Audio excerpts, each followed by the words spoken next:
nanti kita minta beberapa tanggapan, sebenarnya lebih kepada perkenalan diri sedikit, 1-2 menit, dan cuman 1 pertanyaan kepada Bu Ati, kepada 23 orang yang sudah di-earmark oleh Pak Tampo, yang diminta nanti untuk menyampaikan pengenalan usaha mereka dan memperkenalkan struggle mereka di dalam masalah menjaga brand ini.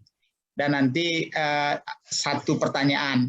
Bagi yang lain, baik yang sudah masuk di flyer, kita punya 115 orang nih, Bu Ati. Ini webinar yang terpanjang flyernya sampai berlapis-lapis. Masuk orang yang tanya saya, ini apa maksudnya ini Pak Wazir? Museum Muri.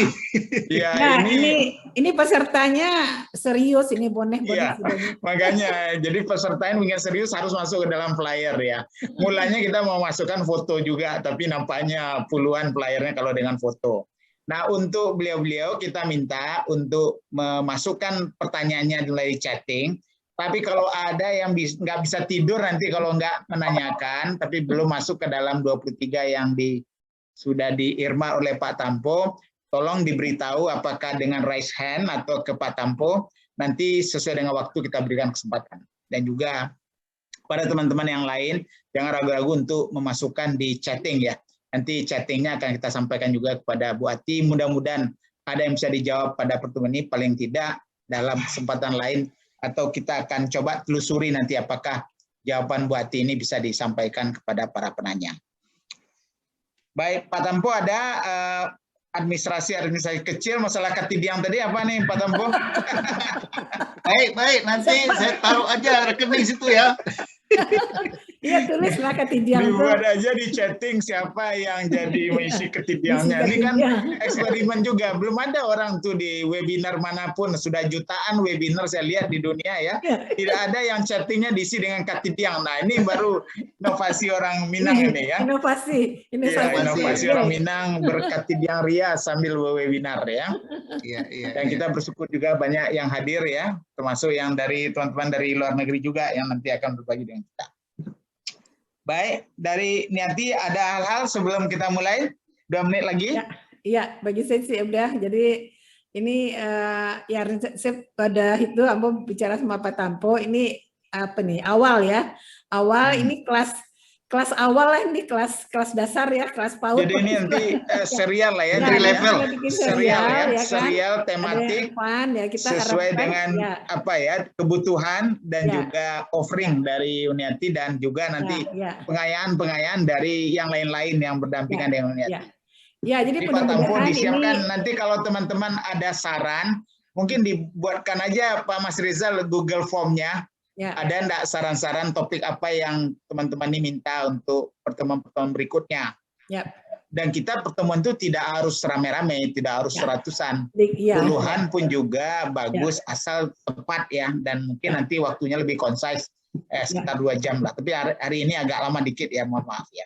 Ya ini permulaan tapi saya punya ini kayaknya lumayan dia antusias kan ini macam-macam. Nah ini anak saya kan bikin dengan Pak Hasnul. Istilahnya itu mini MBA, MBA. Nah itu Mama bayarnya nggak tahu sih, kalau salah nggak terlalu mahal. Nah 50% itu untuk donasi. Nah itu Yaya Salman yang buat. Pesertanya udah banyak, udah 300 atau berapa. Terus udah terkumpul duit 130 juta. Nah itu maksud saya kita bisa bikin juga kelas mini MBA gitu. Nanti Pak Hasnul ini, jadi kan bagus kan dia sebagai ini. Jadi Pak Hasnulnya juga donasi juga gitu. Jadi nanti kita bikin bilik ketek lah untuk. Jadi kita bikin ketiding sini Bu. Apa? Kita taruh ketiding sini. Ya ketidang taruh lah ya. Boleh. Tes the water lah. Cek pasaran gitu ya. Dan semuanya kan dengan keluruhan hati ya. Keluruhan hati kita. Oke, baik. Sudah tepat jam 2. Bismillahirrahmanirrahim. Alhamdulillahilladzi hadana lihadza wa ma kunna linahtadiya laula an hadanallah. Sudah la ilaha illallah wahdahu la syarikalah wa asyhadu anna Muhammadan abduhu wa rasuluh la nabiyya ba'da. Ibu Nurhayati Subakat, Dr. Hanrus Kausa, owner, founder dari Wardah Group yang berkembang terus menjadi paragon teknologi and innovation yang selalu berdasarkan teknologi terbaru, terrelevan, dan juga inovasi yang tidak henti-hentinya telah melahirkan brand-brand yang sangat luar biasa. Karena itu kita akan mendengar pengalaman Ibu Nur nanti, bagaimana itu struggle-nya dari awal, apa critical element yang membuat Ibu survive, kemudian apa best practice yang diperoleh, lessons learned dari perjalanan yang panjang itu, yang mudah-mudahan menjadi inspirasi dan motivasi bagi kita-kita yang hadir, terutama para startup ataupun pengusaha lama yang rebranding, ataupun pengusaha lama yang tetap mempertahankan mereknya dengan segala suka dukanya, yang nanti dari interaksi ini kita akan saling membelajarkan. Dan kita bersyukur nanti Pak Mas Rizal Umar yang juga merupakan salah seorang pejuang untuk mendukung startup dan dia sendiri adalah seorang entrepreneur, nanti akan menyampaikan juga bagaimana sebetulnya dunia digital marketing dan apa yang bisa kita petik dari pengalaman beliau. Dan juga tentu pengalaman rekan-rekan semua ya, yang saya kira banyak sekali yang juga sangat kaya untuk bisa memberikan masukannya dalam forum ini. Untuk itu tidak berpanjang-panjang, kita langsung kepada Pak Tampo, silakan atas nama Minang Diaspora Network Global, dan beliau ini juga adalah ketua daripada Petani Minang Global, sebuah kelompok yang sangat antusias untuk mengembangkan pertanian dalam pengertian luas di Sumbar, dengan anggotanya tidak saja orang Minang, orang Indonesia, dan juga dari berbagai negara lain di dunia. Kami persilakan Pak Tampo. Terima kasih Prof. Fazli. Terima kasih Pak Burmalis dan Pak Budi Mitra di PMG. Assalamualaikum warahmatullahi wabarakatuh. Alhamdulillahirrabbilalamin, wassalatu wassalamu asrafil anbiya mursalin wa ala alihi wa sahbihi ajmain. Selamat siang Bapak-Bapak, Ibu-Ibu, adik-adik peserta webinar di mana saja berada. Ini untuk kedua kalinya webinar kita laksanakan atas kerjasama Minang Diaspora Network, Universitas Yarsi, dan Petani Minang Global, ditambah juga Paragon Teknologi. Kali ini webinar kita agak spesifik, yaitu pembicara utamanya adalah Ibu Nurhayati Subakat dengan judul Kiat Membangun Brand, kemudian ditambah nanti oleh Bapak Mas Rizal Umar, yaitu ahli dalam digital marketing. Yang mana kita ketahui Bu Nurhayati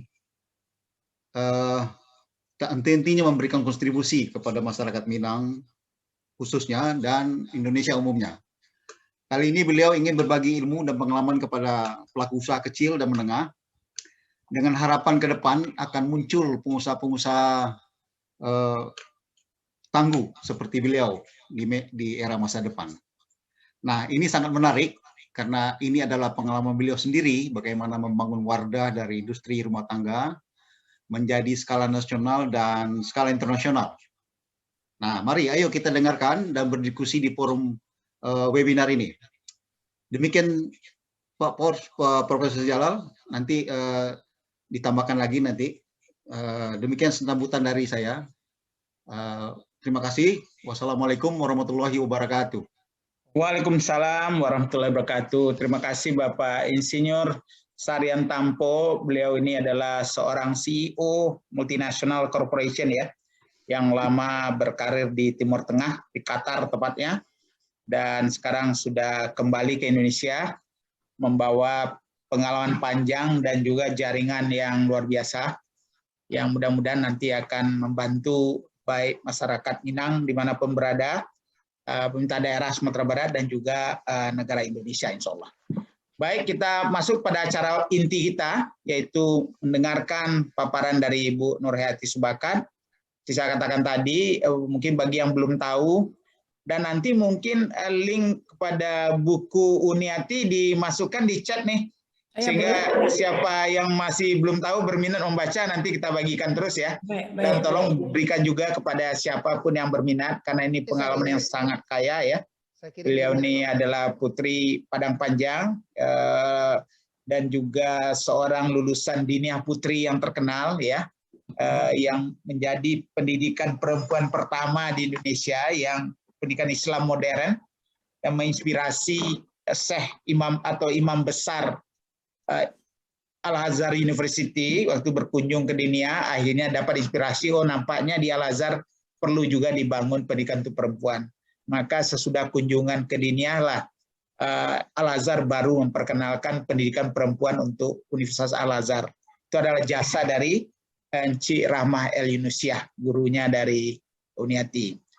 Nah, beliau juga tamatan ITB ya, jurusan farmasi, dan menggeluti kefarmasian ini.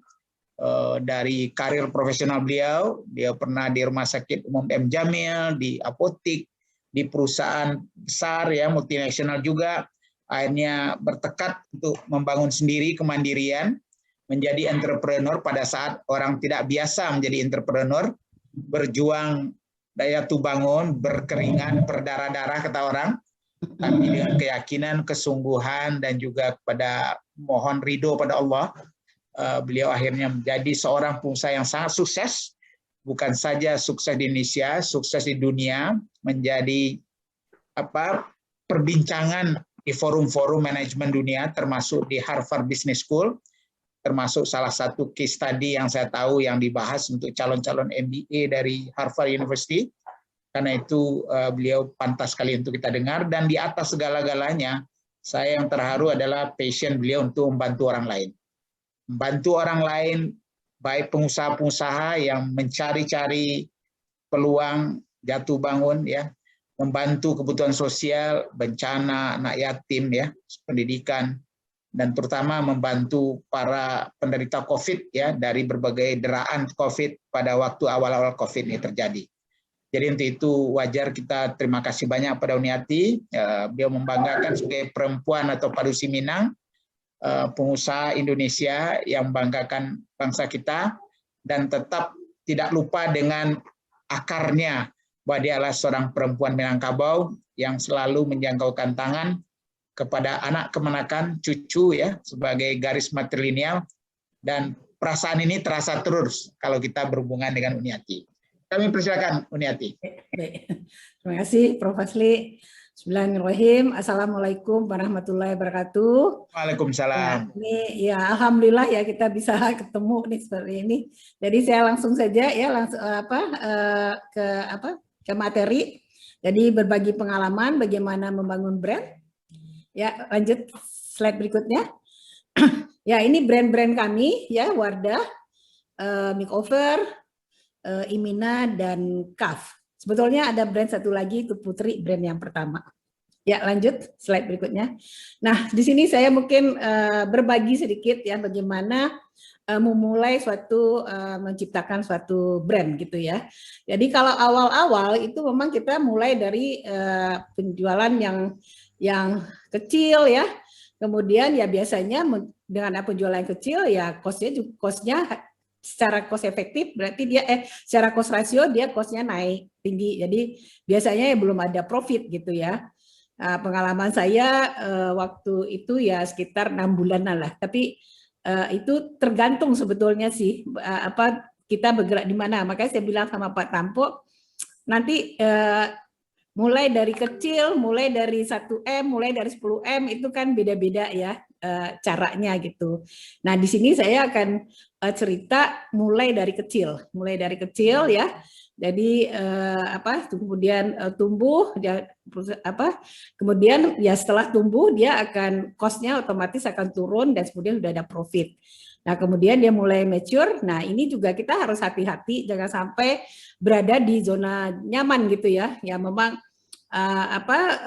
cost-nya udah bagus, untungnya udah bagus gitu ya, tapi harus kita relaunching lagi supaya dia nggak decline. Kalau dibiarkan akan terdisrupt, akan decline. Makanya kami tiap 3 tahun biasanya ada relaunching produk. Ya. Nah, ini proses membangun brand ya. Jadi kadang-kadang orang mikir, oh brand yang bagus itu kalau kita menciptakan logo yang bagus, gencar promosi gitu ya. Padahal membangun brand itu suatu lingkaran ya. Jadi bukan hanya di marketing saja. Brand yang sukses tentu brand yang didukung juga sama operasional. Jadi mulai dari produksinya, ya, tentu dari manajemennya dulu, produksi, pemasaran, keuangannya, produk, layanan pelanggan, dan penjualan. Jadi semua satu kesatuan. Nah, kemudian yang paling penting lagi yaitu adalah SDM-nya. Perusahaan ini akan tumbuh sesuai dengan SDM-nya, ya. Jadi kami memberi kesempatan semua personil terus berkembang meraih mimpinya. Jadi di sini ide-ide kreatif, kolaborasi tim yang hebat. Ya, slide berikutnya. Nah, membangun manajemen mulai dari perencanaan, pengorganisasian, pengarahan, dan pengendalian. Ya, lanjut. Nah, membangun manajemen bagaimana juga meningkatkan produktivitas, ya, sehingga lebih cost efektif, mempertimbangkan biaya dan proyeksi penjualan. Ya, lanjut. Nah, kemudian dalam membangun brand juga bagaimana kita ketajaman menangkap peluang, ya. Ya, ada peluang, kita baca, kita tangkap. Tapi kalau udah tidak peluang, kita bisa juga menciptakan peluang. Ya, lanjut. Ya, kita juga mencari di pasaran bagaimana, kemudian mencari market seperti apa, dan termasuk juga teknologi driver. Ya. Nah, ini contohnya ya, kalau Wardah ya kita mengidentifikasi kebutuhan konsumen yang belum terpenuhi, ya kita keluarkan yang belum ada gitu. Ya, lanjut. Dan kemudian ya market ternyata juga konsumen itu image-nya kita juga sponsori Jakarta Fashion Week, ya, kemudian ada juga yang senang musik, makanya kita juga pakai Tulus, ya. Kemudian halal itu udah halal lifestyle, ya, jadi seperti itu. Ya, lanjut. Nah, ini tidak hanya tren tapi juga tren yang jadi di masyarakat, ya. Terus lanjut. Nah, ini teknologi driver, ya. Jadi maskara, contohnya ini maskara, ya. Maskara itu syarat dari MUI itu harus tembus air supaya uduknya masuk. Tapi konsumen juga tidak mau maskara yang luntur kena air, ya. Jadi kami akhirnya alhamdulillah R&D bisa menemukan maskara itu tidak luntur tetapi tetap tembus air. Nah, itu ada caranya. Alhamdulillah ini kami termasuk maskara halal yang pertama yang tembus air. Ya, lanjut. Nah, ini menciptakan peluang, ya. Jadi seperti yang tadi saya bilang, kita tidak ada peluang, kita bisa ciptakan peluang. Ya, kami termasuklah pionir kosmetik halal. Ya, lanjut. Nah, ini sini akan ceritakan sedikit mengenai marketing mix, ya. Mungkin semua udah tahu. Ya, bagaimana kita membuat produk, ya, produknya bagus, harganya bersaing gitu, ya.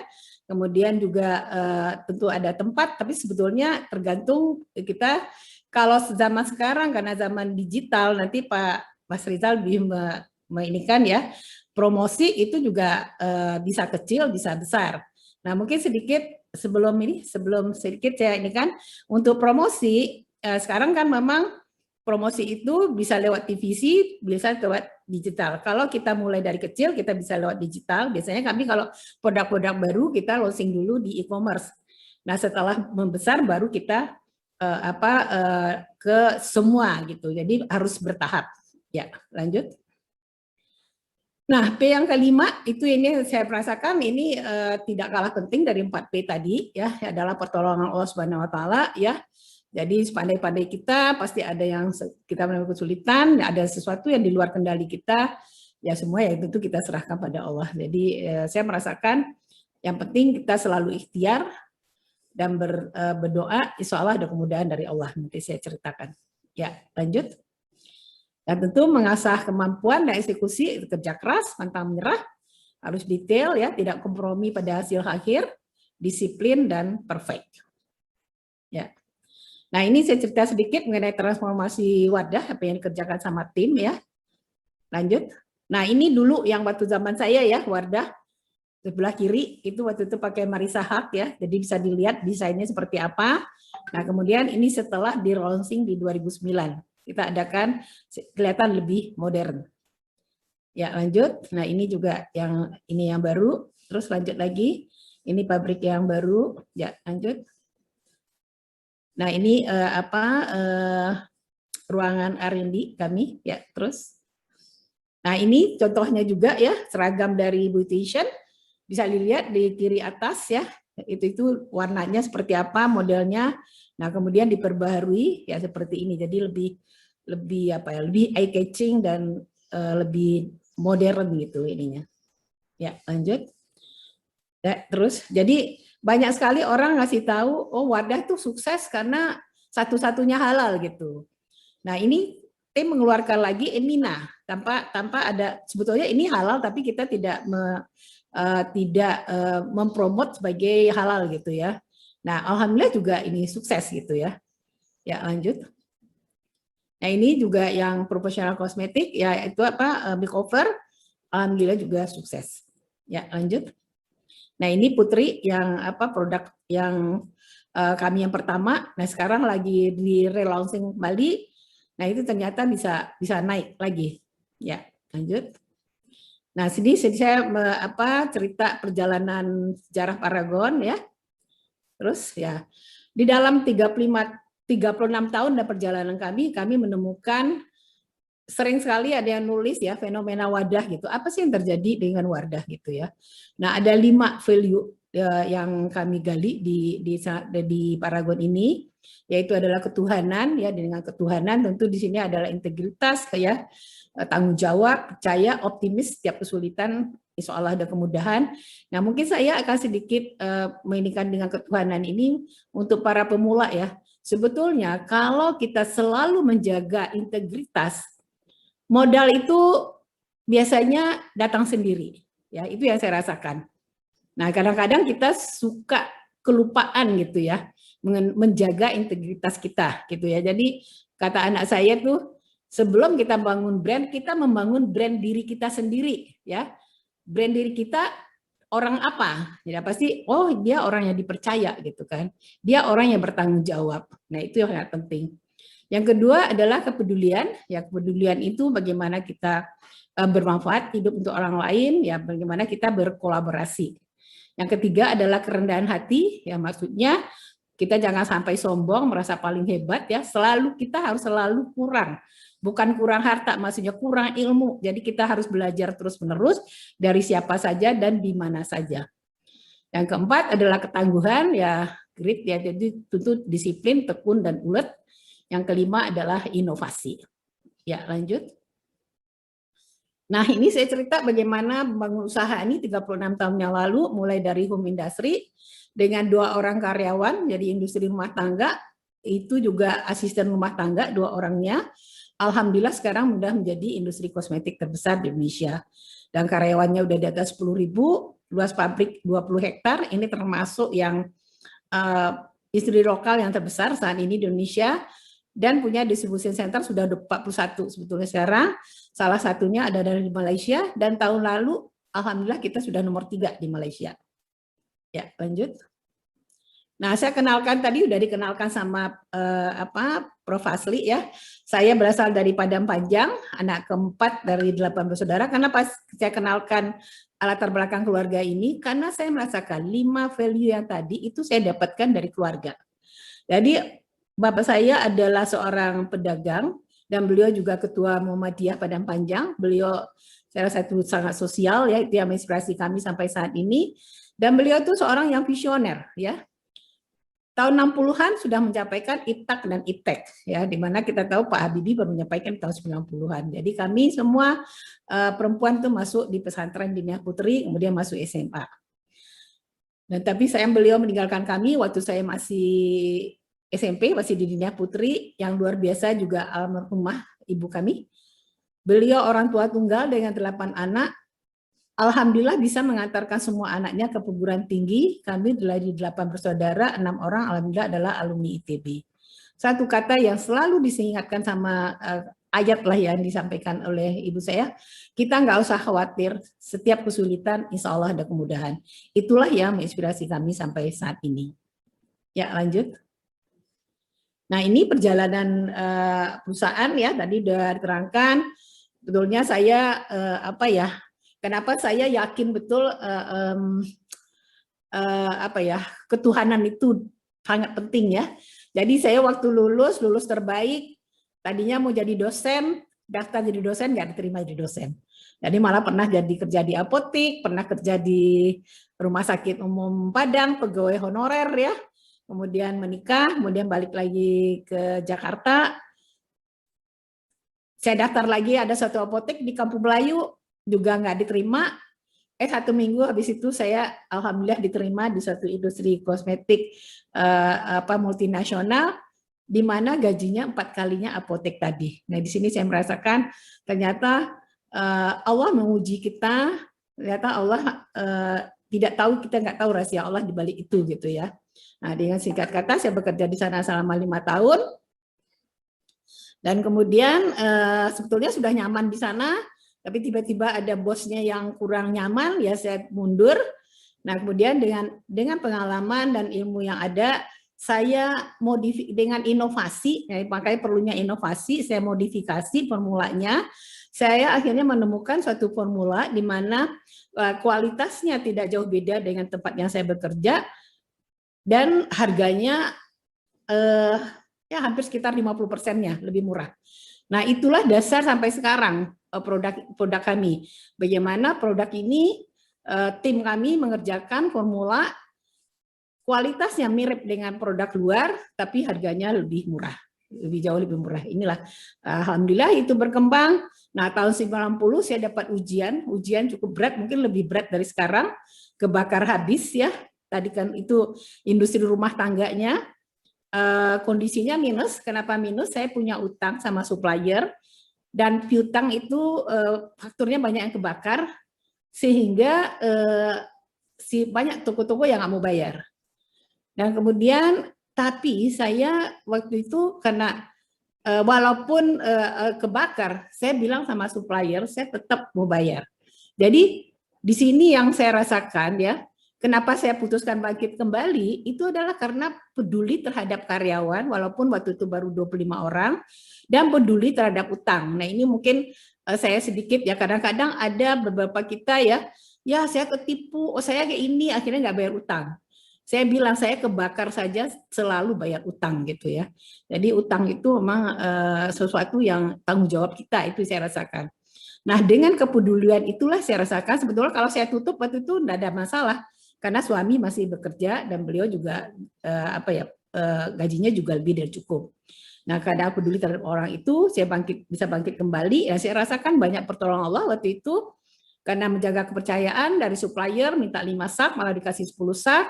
Kemudian kenalan baik saya meminjamkan rumahnya untuk produksi. Kemudian ada kebijakan BI waktu itu yang memberi kredit untuk usaha kecil. Saya minta 50 juta, malah disuruh ambil 150 juta. Nah, saya itu anggap pertolongan Allah yang luar biasa. Dengan singkat kata, tidak sampai 1 tahun, saya bisa bangun pabrik kecil di daerah Tangerang dengan luas 1.500 dan bangun rumah.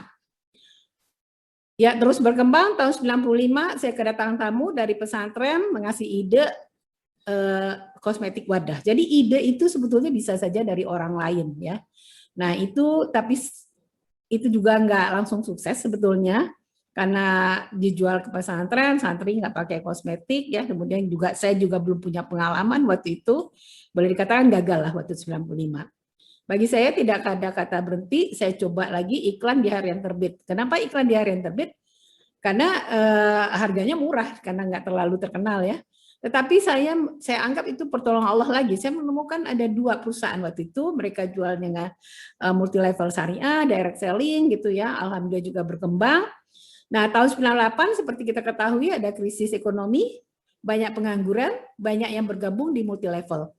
Akhirnya perusahaan malah terjadi loncatan waktu itu. Saya malah bangun pabrik kedua waktu Krismon dengan luas 3 kalinya pabrik pertama. Nah kemudian ya terus berkembang. 2002 anak saya lulus yang pertama langsung gabung. 2003 juga anak kedua gabung, dan kami bersama-sama kolaborasi ya antara senior dan junior mengembangkan perusahaan.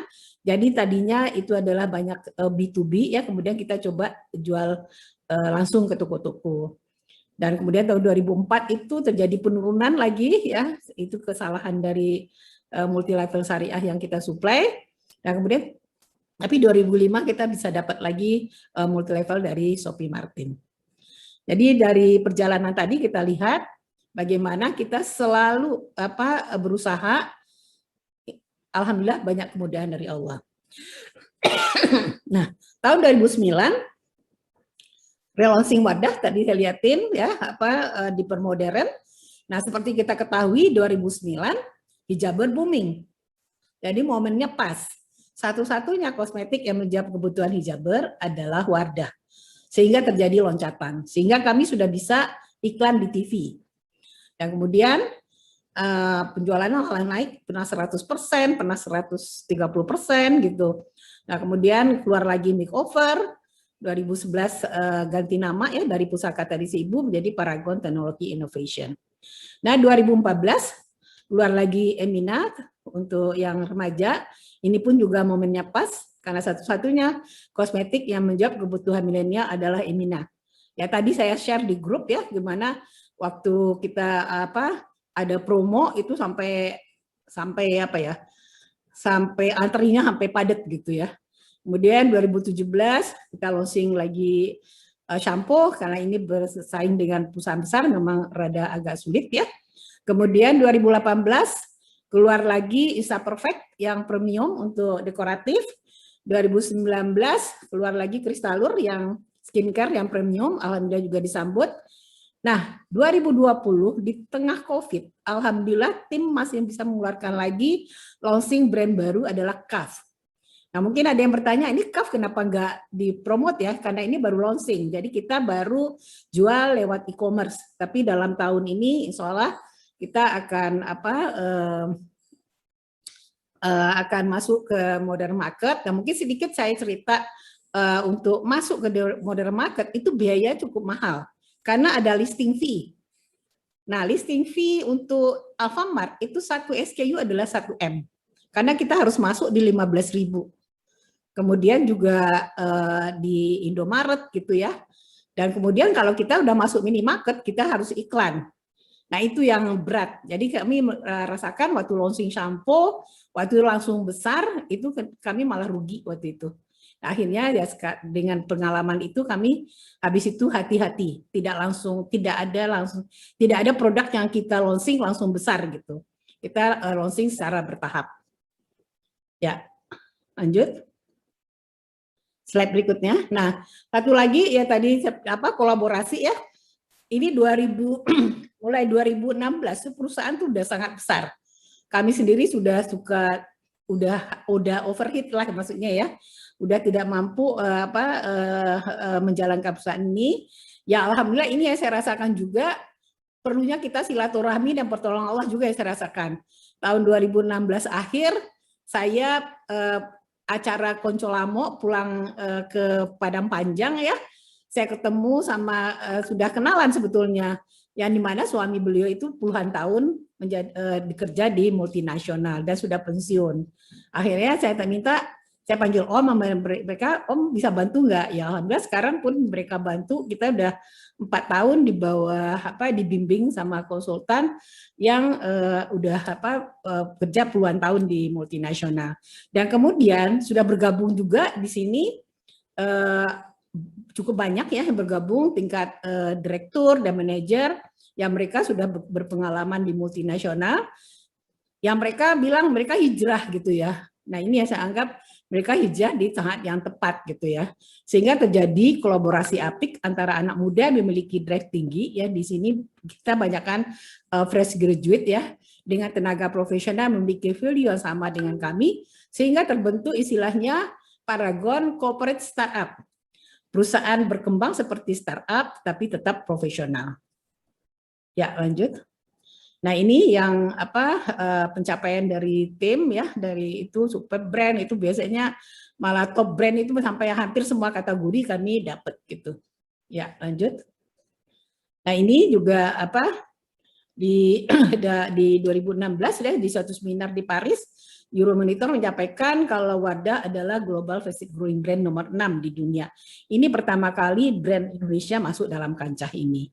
Ya alhamdulillah bersama-sama anak muda Wardah terus berkembang ya sekarang udah jadi market leader. Dan tadi sudah dibilang juga dari Prof. Fazli pernah dibahas di Harvard Business Review. Ya lanjut. Nah ini sampai saat ini walaupun pandemi ya penjualan memang sedikit turun tapi ini udah mulai agak normal lagi. Kami tetap memimpin pasar karena pesaing ternyata turunnya lebih dalam. Jadi kami di Makeup itu udah tahun kelima, ini nomor 1 itu udah menyaingi semua brand yang ada di Indonesia, termasuk brand multinasional. Termasuk brand multinasional yang nomor 1 di dunia. Itu kami malah share-nya 2 kali lebih dari mereka. Dan moisturizer ini pertama kali juga brand Indonesia mengalahkan brand yang cukup terkenal di Indonesia, brand multinasional. Sampai tahun 2018 tuh sampai CEO-nya dari UK itu datang. Saking penasarannya kenapa bisa dikalahkan sama Wardah. Dan kemudian kami masih memang nomor 3 di cleanser. Ini masih PR. Nah, visi kami menjadi perusahaan yang berkomitmen untuk memiliki pengolahan terbaik dan berkembang terus-menerus dengan sama-sama menjadi hari ini lebih baik dari hari kemarin melalui produk berkualitas, memberi manfaat bagi para Gonian masih yang bergabung di kami, mitra, masyarakat, dan lingkungan. Jadi tujuan kami bagaimana bermanfaat untuk orang lain. Ya, ini dijabarkan dalam misi, mengembangkan para Gonian, menciptakan kebaikan, perbaikan kesenambungan, tumbuh bersama-sama, memelihara bumi, ini bagian dari CSR kami, mendukung pendidikan, dan mengembangkan bisnis. Ya, right. Ya, bagaimana bermanfaat untuk internal, bermanfaat untuk eksternal. Ya, lanjut. Ini untuk internal, kami semua karyawan yang telah bekerja 7 tahun, kami berangkatkan umroh. Untuk yang muslim, kemudian wisata rohani untuk non-muslim. Ini targetnya 500 orang per tahun, tapi di tengah pandemi memang terpaksa ditunda. Jadi di sini tidak ada perbedaan antar generasi, jadi tidak ada berjarak, tapi justru saling mengisi. Kuncinya adalah kolaborasi dan inovasi, dan memberi kepercayaan pada generasi muda. Di sini kami ada daycare, ada gym, ya, kemudian menciptakan lingkungan kerja yang family friendly, sehingga menuju para Gonian memiliki work-life balance. Ya, lanjut. Nah, mudah-mudahan ini Paragon menjadi contoh bagi perusahaan lokal bisa bersaing dengan multinasional, membuka lapangan pekerjaan bagi generasi muda, tentu juga bisa berkolaborasi dengan universitas terbaik Indonesia untuk menghasilkan inovasi. Ya, nah ini 4 pilar CSR kami, kesehatan, ya kami kerjasama dengan Yayasan Kanker Indonesia, Yayasan Kanker Payudara, kemudian pendidikan kami lebih banyak ke beasiswa, pemberdayaan perempuan ini bekerjasama dengan beberapa ormas perempuan, kemudian juga lingkungan. Ya. Nah, itu sedikit ya, sini tidak ada sukses yang instan ya. Semua membutuhkan proses, kerja keras, tentu juga kembali kerja keras. Demikian, terima kasih. Assalamualaikum warahmatullahi wabarakatuh. Waalaikumsalam. Terima kasih Bu Ati. Nanti kita explore lebih dalam ya dengan pertanyaan-pertanyaan dari teman-teman. Siap-siap aja nih, Ati, ini udah banyak di